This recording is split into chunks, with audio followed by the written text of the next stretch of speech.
Most piano teacher will show you how to play piano in a solo setting, but there's so much more to learn once you want to start playing with other musicians. Adapting your playing for different musical formation is such a powerful skill to develop. So in this video, I'll explain and compare how you can adapt the piano part of the same song for 3 different setups. We're going to talk about the piano solo version, the piano and vocal version, and the full rock band version. And if you'd like to have the PDF to follow along, be sure to download it from the link in the description below. Alright, so for today's video, I'll be using the song Bad Moon Rising by CCR. So it's super simple. We only have 3 chords to remember. We need D major, D, F sharp, and A. We have A major, A, C sharp, and E, and G major, G, B, and D. And I'm going to be using those chords in different chord inversion, but those are the foundation of the chords. Now, before we dive in, let me show you the 3 piano parts back to back so you can get a better idea of what we'll be talking about today.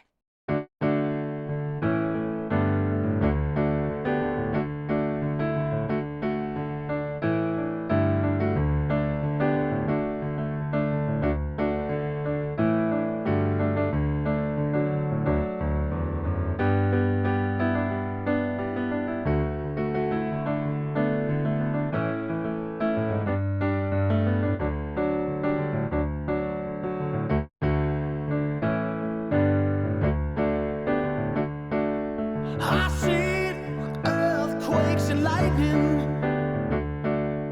I see bad times today. Don't go out tonight. Well, it's bound to take your life. There's a bad moon on the rise.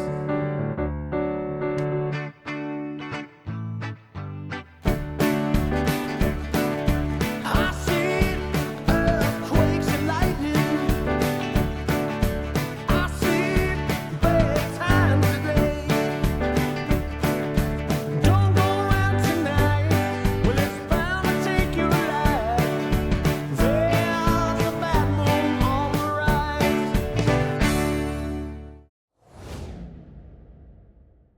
Alright, so the first part, this is about the piano solo context. So the key element you need to play in a solo setting are the melody on the right hand, the harmony with the chords, the bass line on the left hand, and a solo if you want. So you can essentially play anything you want because you're playing alone. So in our case, in Bad Moon Rising, what's happening is that I started with only a quick introduction, just a chord, using the rhythm I was hearing in the song. So it's like, and what I added here is just a movement from the 4 to the 1 because I feel like it's really cool in rock music. Create some harmony here. So going to G, back to D, like that. Now, since we're playing a piano solo version, this is where you want to be adding the melody right here. So we want to have the I see, earthquakes and lightning. So we have. So what's happening in this is that I'm using the top note for the melody and I'm harmonizing the melody line with the notes of the chord. That's what a piano solo is. So, and I'm using octaves on the left, some lines, some arpeggios on the left to add some groove movement,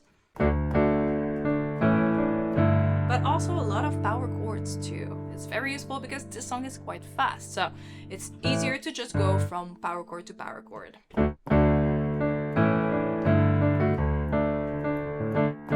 little bit of rhythm here again. And now since we're going to the chorus, because this is a shortened version of the song, we can add a cool bass line going to the G, to the 4th note of the chord because we're in D major. So it's like back to the melody. Sometimes you can add some small line here.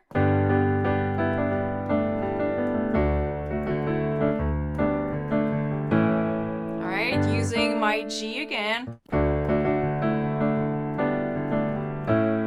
And what you can do is add this chromatic approach going to G. That's pretty cool, very bassy. And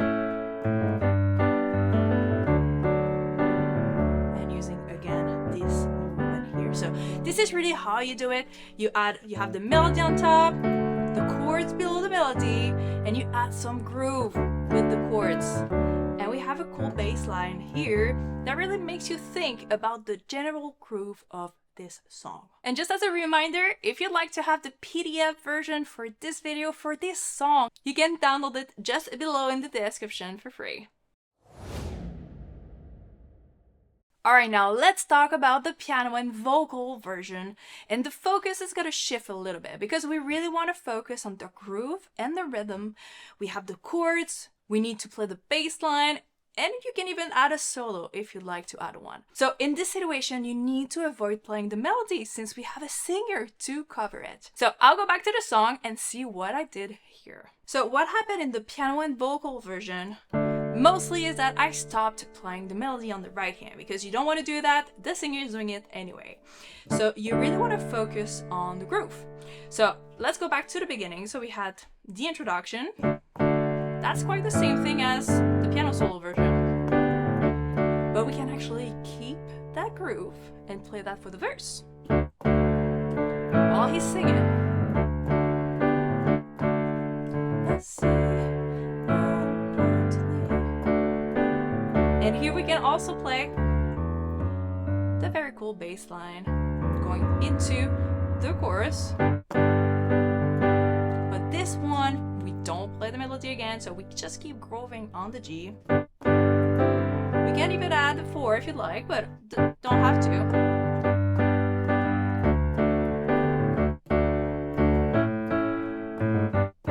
So it's a lot of this rhythm. We have this rhythm in the back of the song, so we really want to hear it when we're playing the arrangement of this song at the piano. So for the chorus, keep it simple. Maybe the bass line here.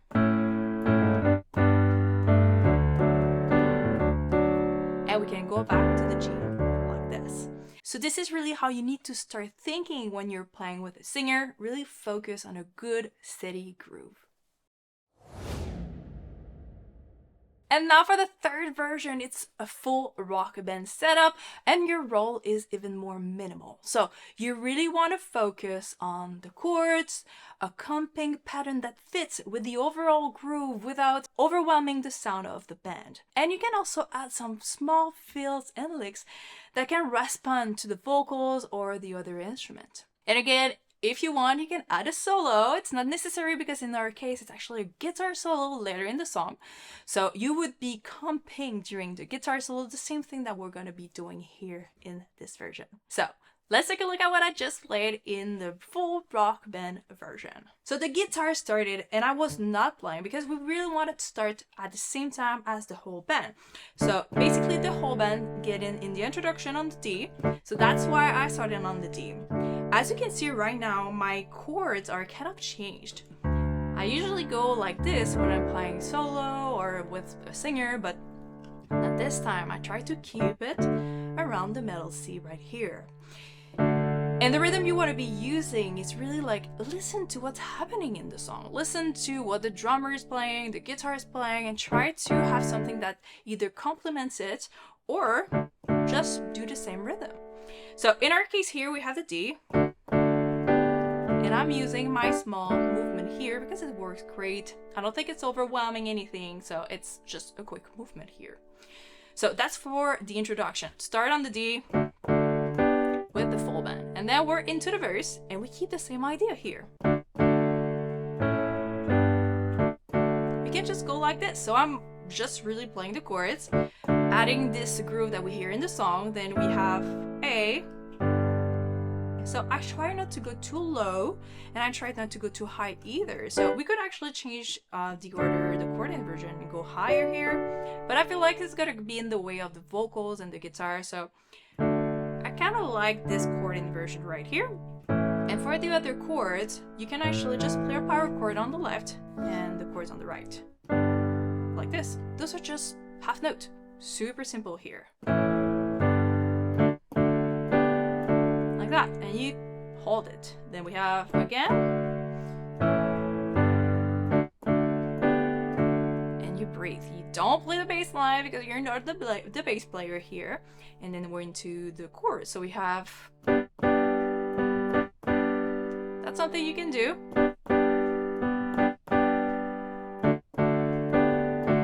Like this. A. You can do 2 half notes if you like.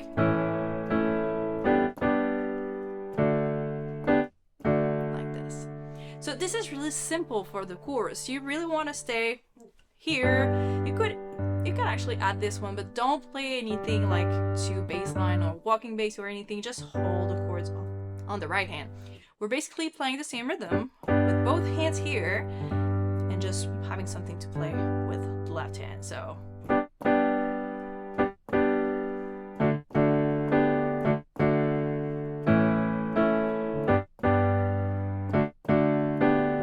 and we end here.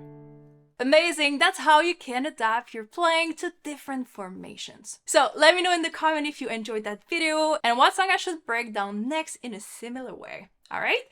Thank you so much for watching and don't forget to subscribe to the channel to never miss a new video. Alright? Bye for now.